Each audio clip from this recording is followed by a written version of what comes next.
سورہ روم پارہ نمبر 21۔ نحمدہ و نصلی علی رسولہ الکریم، اما بعد، اعوذ باللہ من الشیطان الرجیم، بسم اللہ الرحمن الرحیم۔ اولم یروا ان اللہ یبسط الرزق لمن یشاء ویقدر ان فی ذلک لآیات لقوم یؤمنون۔ صدق اللہ العظیم۔ آج کے درس میں جو پہلی آیت مبارکہ ہے، اس میں اللہ تبارک و تعالیٰ کی طرف سے سورہ مبارکہ میں اپنی قدرت کاملہ اور توحید پر 9ویں دلیل بیان کی گئی ہے۔ اس میں اللہ تعالیٰ ارشاد فرماتے ہیں کہ کیا یہ لوگ دیکھتے نہیں ہیں، کیا یہ بات ان لوگوں کے لیے بالکل واضح اور ان کے سامنے نہیں ہے کہ اللہ تبارک و تعالیٰ ہی کی ذات وہ ہے کہ جو رزق کو پھیلا دیتا ہے جس کے لیے چاہتا ہے، اور جس کے لیے تنگ چاہتا ہے تنگ کر دیتا ہے۔ یعنی رزق کے خزانے اللہ تعالیٰ ہی کے پاس ہے۔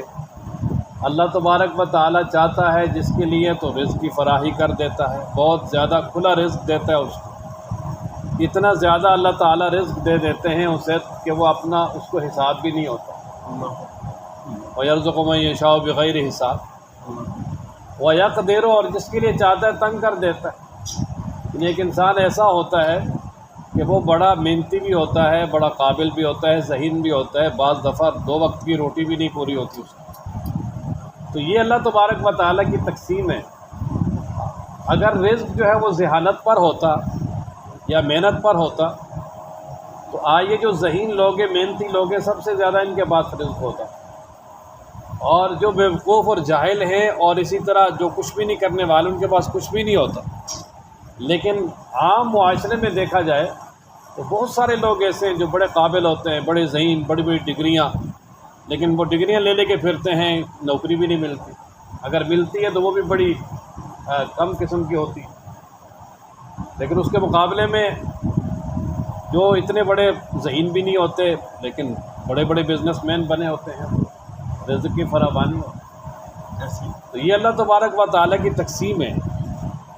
جب اللہ تعالیٰ کی تقسیم ہے تو پھر اللہ تبارک و تعالیٰ ہی کو معبود اور کارساز مانا جائے اور اسی کی عبادت کی جائے، اور پھر ہر حال میں اللہ تبارک و تعالیٰ کے شکر ادا کیا جائے۔ شیخ سعدی رحمۃ اللہ علیہ نے اپنی کتاب میں ایک واقعہ لکھا ہے، وہ کہتے ہیں کہ ایک بادشاہ تھا، اس کا باز گم ہو گیا، بادشاہین۔ تو اس نے آرڈر جاری کر دیا پورے شہر میں کہ شہر کے جو چاروں طرف کے دروازے وہ بند کر دو۔ جس طرح ہمارا یہ لاہور شہر ہے نا، تو اس کے چاروں طرف دروازے ہیں، 12 دروازے نا، دہلی گیٹ اور فلاں، اسی طرح اس شہر کے بھی دروازے تھے۔ تو اس نے آرڈر جاری کیا، جی میرا باز گم ہو گیا ہے، لوگوں سے کہ دروازے بند کر دیں شہر کے۔ اب دیکھیں کہ باز اس کا دروازے بند کرنے سے کیا تعلق ہے؟ اس نے کوئی نیچے زمین پہ سے تو نہیں جانا، وہ کوئی بیل تو نہیں ہے، گھوڑا تو نہیں ہے، وہ باز توڑ کے جانا ہے نا اس کو۔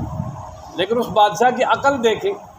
وہ کیا کہہ رہا ہے؟ دروازے بند کر دو تاکہ باز باہر نہ نکلے، باز نے توڑ کے اوپر سے جانا ہے۔ اور پھر یہ واقعہ لکھنے کے بعد وہ فرماتے ہیں کہ اگر روزی عقل کے مطابق ہوتی تو جو بیوقوف کم عقل ہے آج اس سے زیادہ دنیا میں محتاج کوئی نہ ہوتا۔ تو بات یہ ہے کہ رزق اللہ تبارک و تعالیٰ کی تقسیم ہے، جسے چاہے زیادہ دے دیتا ہے، جسے چاہے کم دے دیتا ہے۔ فرمایا جب رزق بھی کی تقسیم بھی اسی کے ہاتھ میں ہے تو پھر تم بھی سارے اسی کے ہو جاؤ۔ فرمایا نا، اولم یروا، کیا انہوں نے دیکھا نہیں، ان اللہ، کہ بے شک اللہ تعالیٰ وہ ذات ہے، یبسط الرزق، جو پھیلاتا ہے رزق کو،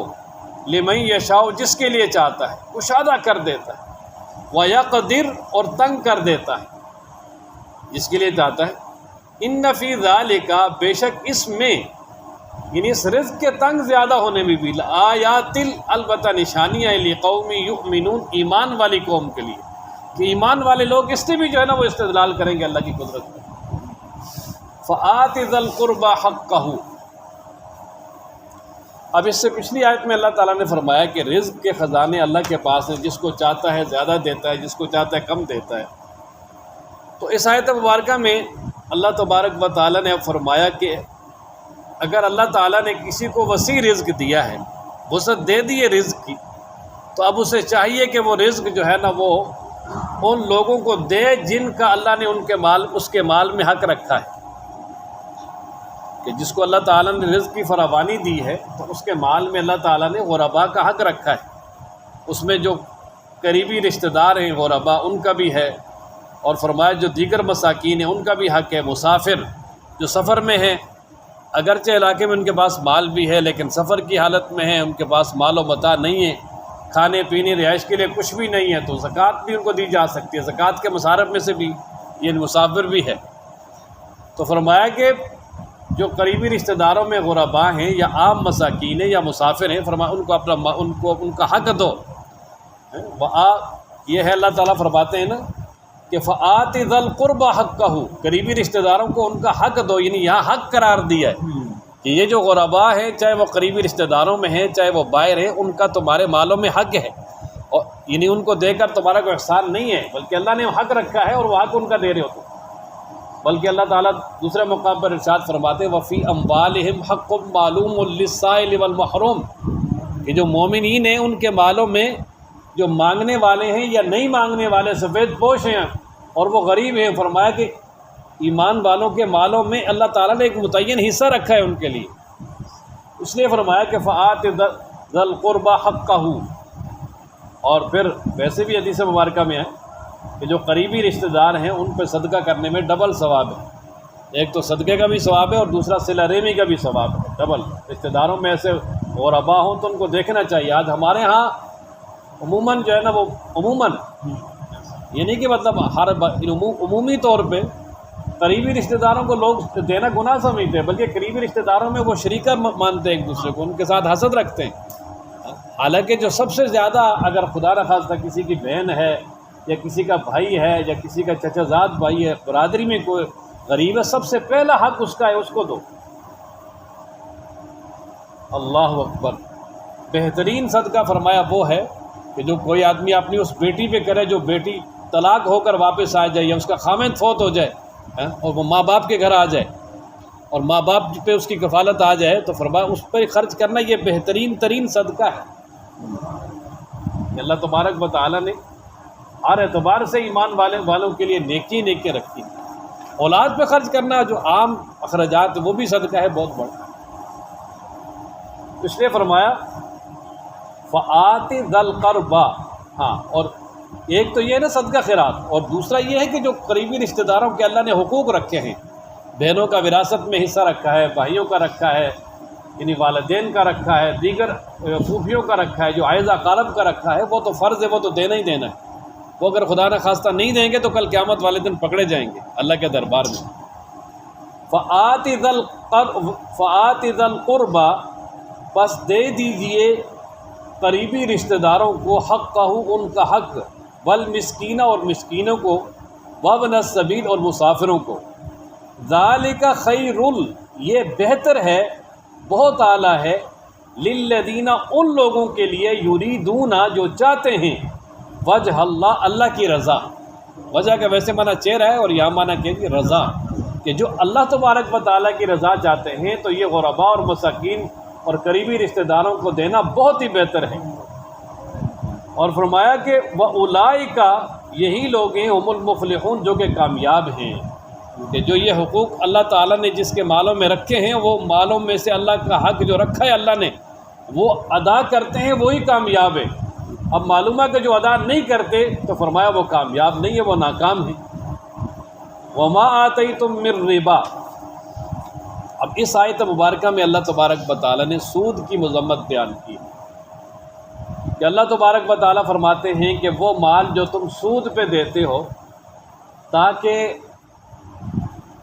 تم سود لے کر اپنا مال بڑھاؤ، اضافہ ہو، اور جس کو تم نے سود پہ قرض دیا ہے تمہارا اس کی طرف مال بڑھتا رہے، اس پہ ڈبل ہوتا رہے اور تمہیں اضافہ شدہ مال ملے، تو فرمایا کہ یہ اللہ تبارک و تعالیٰ کے ہاں اس میں اضافہ نہیں ہوتا، اللہ تبارک و تعالیٰ کے ہاں اس میں نقصان ہوتا ہے انسان کا۔ اس کی وجہ یہ ہے کہ یمحق اللہ الربا، دوسرے مقام پر اللہ تعالیٰ فرماتے ہیں کہ اللہ سود کو مٹاتا ہے، وَيُرْبِ صدقات، صدقات کو بڑھاتا ہے، یعنی سود سے مال کم ہوتا ہے اور صدقات سے مال بڑھتا ہے۔ حالانکہ بظاہر تو معاملہ بالکل الٹ ہے کہ اگر ایک شخص کے پاس 2 لاکھ روپے ہے، وہ کسی کو سود پہ دیتا ہے قرض، تو اس کو 2 لاکھ میں 2 لاکھ میں جو ہے وہ سال کے بعد یا مہینے کے بعد ہی یعنی 10,000 مل جائیں گے، 2,10,000 ہو جائے گا۔ لیکن اگر ایک شخص کے پاس 2 لاکھ ہے تو اس میں اگر زکوٰۃ دے گا تو 2,500 زکوٰۃ ہے 1 لاکھ میں، تو ظاہر ہے 2 لاکھ میں 5,000 زکوٰۃ بن جائے گی، تو وہ تو کم ہو جائے گا، 1,95,000 رہ جائے گا بظاہر تو یہ ہے۔ لیکن اللہ تبارک و تعالیٰ فرماتے ہیں کہ سود سے مال کم ہوتا ہے اور زکوٰۃ سے مال بڑھتا ہے۔ اس کی وجہ یہ ہے کہ سود سے مال بظاہر تو بڑھتا ہے لیکن ساری برکت ختم ہو جاتی ہے، اور زکوٰۃ سے مال کم ہوتا ہے لیکن حقیقت میں اللہ تبارک و تعالیٰ اس میں برکت ڈال دیتے ہیں، اس کو پاک کر دیتے ہیں، جس کی وجہ سے وہ اللہ تبارک و تعالیٰ کے ہاں بڑھ جاتا ہے، اضافہ ہوتا ہے۔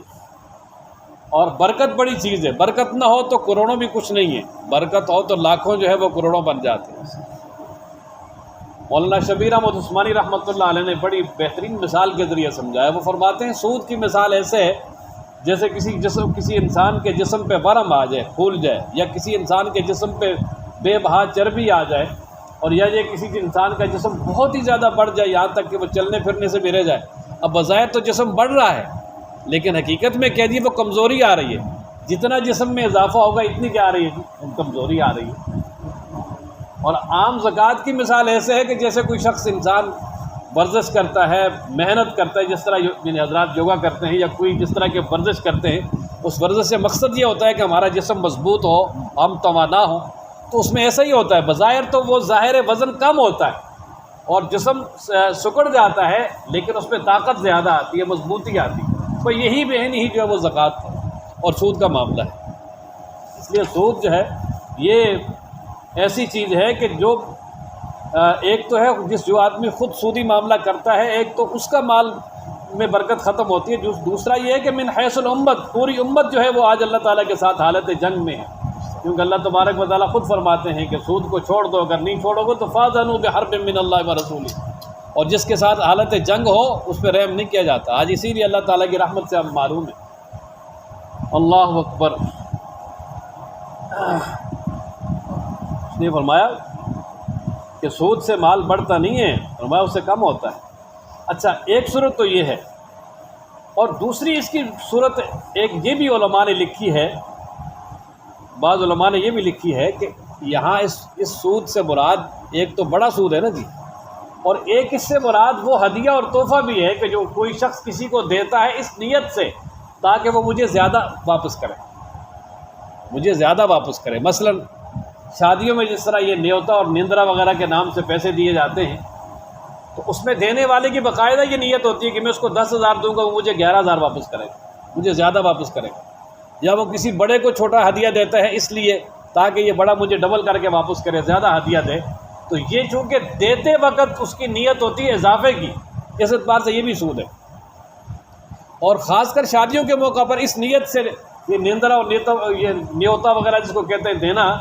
کہ بھئی کل ہماری شادی ہوگی تو یہ ہمیں اسے زیادہ واپس کرے گا، تو یہ بالکل جائز ہی نہیں ہے، کیوں یہ قرض میں آ جاتا ہے، اور پھر قرض بھی سود والا۔ اگر کسی کو ہدیہ دینا ہے تو بالکل ذہن سے یہ بات نکال کے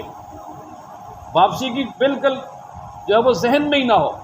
اگر کسی کے ساتھ کوئی مدد کرنی ہے، ہدیہ دینا ہے، تو سب کچھ ذہن سے نکال کر اگر دے گا تو پھر تو ٹھیک ہے، لیکن اگر ذہن میں واپسی کا ہوا اور یہ کہ کل یہ میرے ساتھ تعاون کریں گے تو پھر یہ بالکل ٹھیک نہیں ہے، اس سے اپنے آپ کو بالکل بچانا چاہیے۔ اور پھر آگے اللہ تبارک و تعالیٰ نے اسی آیت میں فرمایا کہ جو تم زکوٰۃ دو، صدقہ دو، جس میں اللہ کی رضا تم چاہتے ہو، تو فَأُولَئِكَ هُمُ الْمُضْعِفُونَ، یہ لوگ اپنے مال کو دگنا کرنے والے ہیں، بڑھانے والے ہیں۔ یعنی مطلب سود پہ مال دو گے مال بڑھے گا نہیں، لیکن اللہ کی رضا کے لیے اگر تم زکوٰۃ دو گے تو فرمایا مال بڑھے گا بہت زیادہ، اس میں اضافہ ہوگا۔ کتنا اضافہ ہوگا؟ کم از کم 700 گنا۔ اللہ تبارک و تعالیٰ نے اپنے کلام پاک میں 3 پارے میں مثال بیان کی ہے کہ جو لوگ اللہ کے راستے میں مال خرچ کرتے ہیں ان کی مثال ایسے جیسے زمین میں دانہ ڈالا، اور اب دانہ ڈالا، اس سے 7 بالیاں اگی، ہر بالی کے ساتھ 100 دانہ، تو ایک دانے سے 700 دانے حاصل ہوں گے۔ اسی طرح 1 روپیہ اگر کوئی اللہ کے لیے دیتا تو اس کو 700 کا ثواب کم از کم ہے، اور اللہ تبارک و تعالیٰ پھر بڑھاتا ہے جس کے لیے چاہتا ہے۔ ایک حدیث میں آتا ہے کھجور کے برابر اگر تم صدقہ کرتے ہو اللہ تعالیٰ اس کو بڑھا کے پہاڑوں کے برابر کر دیتے۔ ایک روایت میں آتا ہے کہ تم صدقہ کرتے ہو جس طرح تم اپنے جانور کو پالتے ہو اس طرح اللہ تعالیٰ تمہارے صدقے کو پال کے بڑا کرتے ہیں. تم تو جانور کو کے بچے کو پال کے کتنا بڑا کر لیتے ہو، اللہ تبارک و تعالیٰ تو پہاڑوں کے برابر کر دیتے ہیں صدقے. اس لیے گویا اس آیت مبارکہ میں حاصل کلام یہ ہے کہ سود اور جو اللہ کے لیے مال دیا جاتا ہے اس میں تقابل بیان کیا کہ سود سے مال کم ہوتا ہے اور جو اللہ کے لیے دیا جاتا ہے اس سے مال بڑھتا ہے، اس لیے کہ دنیا میں برکت بھی ہوتی ہے اور آخرت میں پھر اللہ کی طرف سے ڈھیروں ثواب ملے گا. فرمایا نا جی وما آتیتم، اور جو تم دیتے ہو من ربا، سود سے، یعنی سود کے لیے جو مال سود پہ دیتے ہو، لیربوا،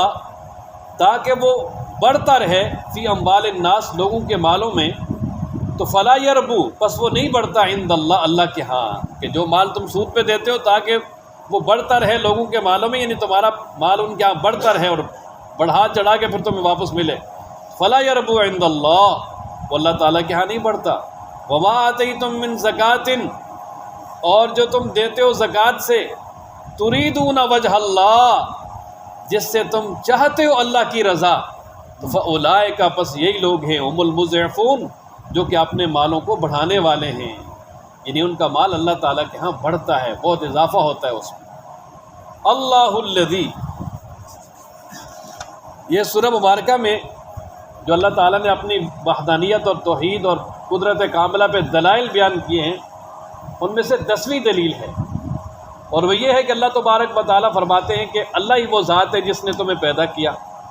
اور پیدا کرنے کے بعد تمہارے رزق کا انتظام بھی اللہ ہی نے کیا. پھر جب تمہاری زندگی پوری ہو جائے گی تمہیں موت دے دے گا، مرنے کے بعد پھر تمہیں قیامت کو زندہ کرے گا، اور وہاں بھی تمہارا احتساب ہوگا، پھر آگے بھی بڑی لمبی زندگی ہے. تو یہ چیزیں ذکر کرنے کے بعد فرمایا کہ یہ سارے کام اللہ کرتا ہے. تو آگے اللہ تعالیٰ ایک سوال کرتے ہیں کہ حال من شرکائکم من یفعل من ذالکم من شیء، کیا تمہارے شریکوں میں سے بھی کوئی ایسا ہے جو ان میں سے کوئی کام کرتا ہے، یعنی جن کو وہ شریک بناتے تھے، فرمایا کہ ان میں سے کوئی ایسا ہے جو یہ کام کرتا ہے، یعنی کسی کو پیدا بھی کرے، پھر اس کو رزق بھی دے، پھر اس کو موت بھی دے، پھر قیامت میں دوبارہ بھی زندہ کرے. تو لازماً ہر شخص کے زبان پہ یہی آئے گا کہ کوئی بھی نہیں. اور جب کوئی بھی نہیں تو آگے اللہ نے نتیجہ خود بیان کر دیا، سبحانہ، اللہ ان شرک سے پاک ہے، وتعالی، اور بہت بلند ہے ان شریکوں سے